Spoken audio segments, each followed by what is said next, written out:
I want to talk to the person who feels stuck at their work, stuck in their career, stuck in their relationships. You're stuck. It's somewhere along the way, you just accepted it. This is the way life is now. All the while, the idea you truly care about, the deep desires of your heart, slowly fade away in some desk drawer or in a photo album somewhere. There's a lot of people in the helping profession who quietly carry a mission inside them. It's an idea. It's a framework. It's a program or a course that they believe could help people beyond the work that they're doing every day. But somewhere along the way, that mission paused. Not because it stopped mattering to them and not because it stopped mattering to the world, but it paused because the next step became unclear. We're going to talk about that in this series, how to restart the mission you paused. We're going to talk about how meaningful work that matters stalls and how it can start moving forward again. There are going to be 3 episodes. In this first episode, we're going to start with a simple but powerful idea. Missions don't fail, they pause. And once you understand why missions pause, you can begin to move forward again. I hope that phrase brought you some relief, that the thing that you care so much about, that you want to bring into the world, that can help other people, can be unpaused. This is James Marland, and this is the Scaling Therapist podcast, where we help mission-driven professionals turn their experience into meaningful courses, programs, and resources. It's time to put your mission in motion. I recently heard a story from comedian Jeff Foxworthy, and he was talking about his early life before he became a famous comedian. And at that time, he was working at IBM, and he told this story about sitting in the break room one day and overhearing 2 older employees, maybe executives in their ties, talking about their careers. And they talked and they were sharing that they had spent decades working there and they had built stable, profitable careers, and they had done everything the right way, the responsible way.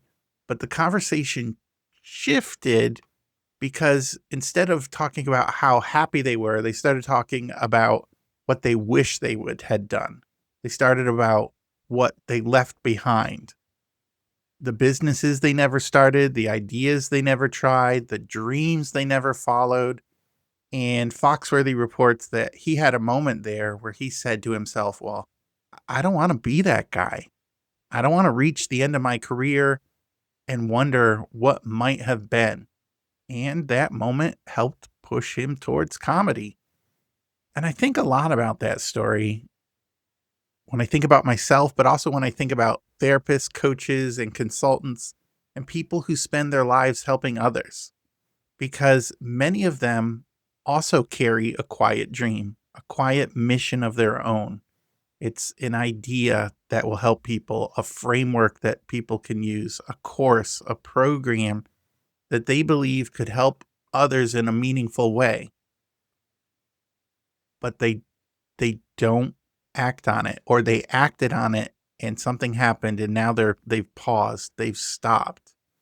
And I can certainly relate to this because years ago, I built a mentoring program for kids that were in mental health programs, and I wanted to connect them with loving people from the local church because I believed deeply that when you connect I believe deeply that the kids who survived, the kids who thrived, had a caring adult that believed in them. So I had believed in this idea completely and deeply, and I could see the impact that these adults made in the lives of the child.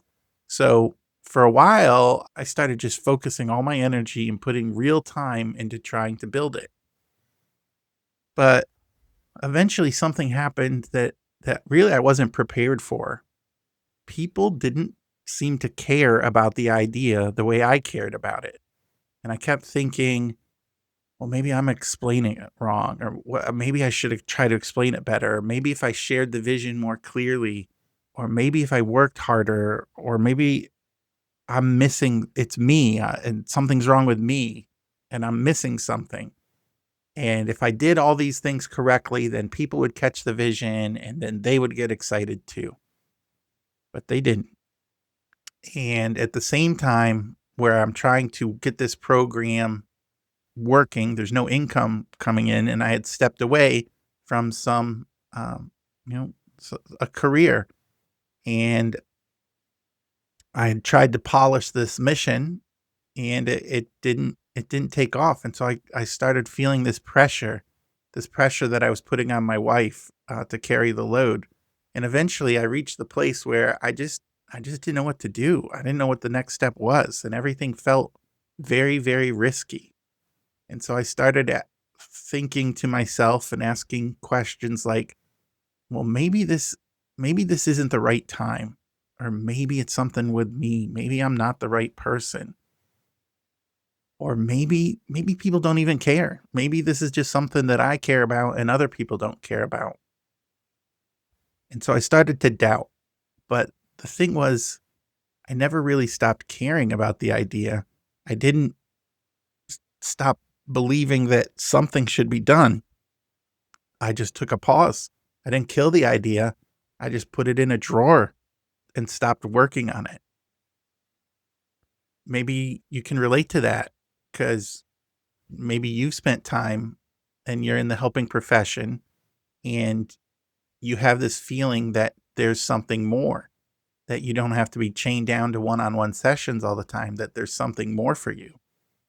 And you had this idea, it was meaningful to you, you wanted to build it. Maybe it was a course, a program, a workshop, maybe it was doing some public speaking on that topic, and it would have taken you away from your one-to-one sessions.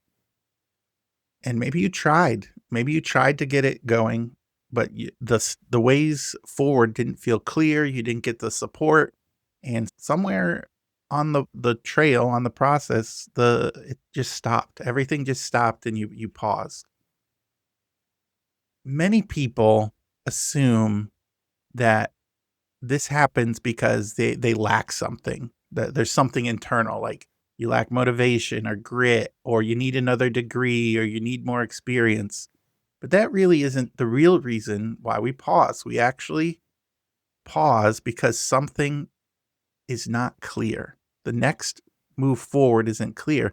We don't know how to move forward, and so we do the safe thing and we stop and evaluate.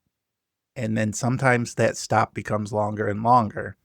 And when this next step isn't clear, just fear just takes over. Fear and questioning start showing up. What if I fail? What if people criticize me? What if I make the wrong decision? What if I invest my resources into something and it doesn't pay off and now I'm further behind, and shouldn't I be doing the work that pays the bills? And just every next step when things are unclear starts to feel risky. It starts to feel unsafe. And then even the meaningful work, the heart work that you want to do pauses. But here's the good news. If your mission paused, that doesn't mean it's over. Sometimes you're just simply waiting for a clear next step.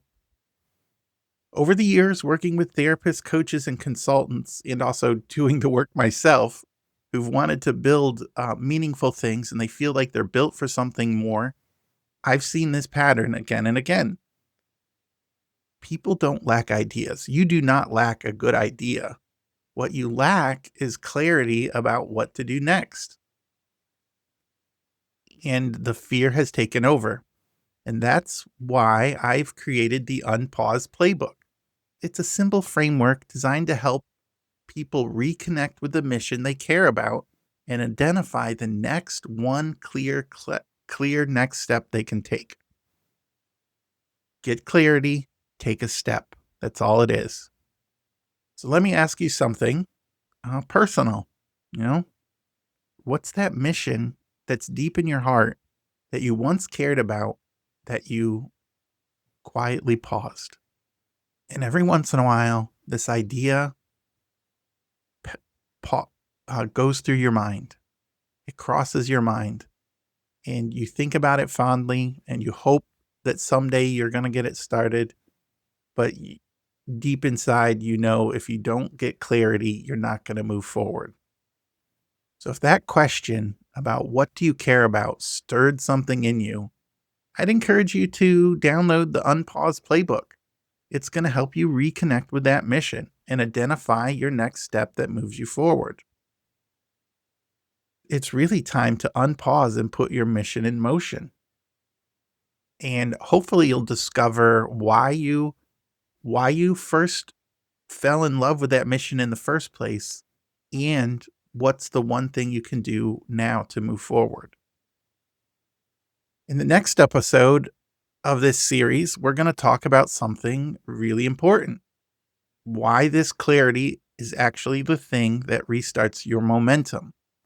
Because you're going to find out when the next step becomes visible, when you can see it, you start to move again, and movement becomes possible. Friends, it's now time to put your mission in motion. If this episode gave you hope, if it started something inside you that maybe I should unpause and start moving again, please pick up the Unpause Playbook. It's free, and the links are in the show notes. The Unpause Playbook will help you rediscover your mission, your vision, and take the next step. Finally, I want to say a quick shout out to our pro-level sponsors. They help us keep the show on the air, and you can find them at scalingtherapistservices.com. Special thanks to Business Solutions, Profit Comes First, and Boss.co for backing the work and helping us reach more people. Okay, that's it for today. Let's go put your mission in motion.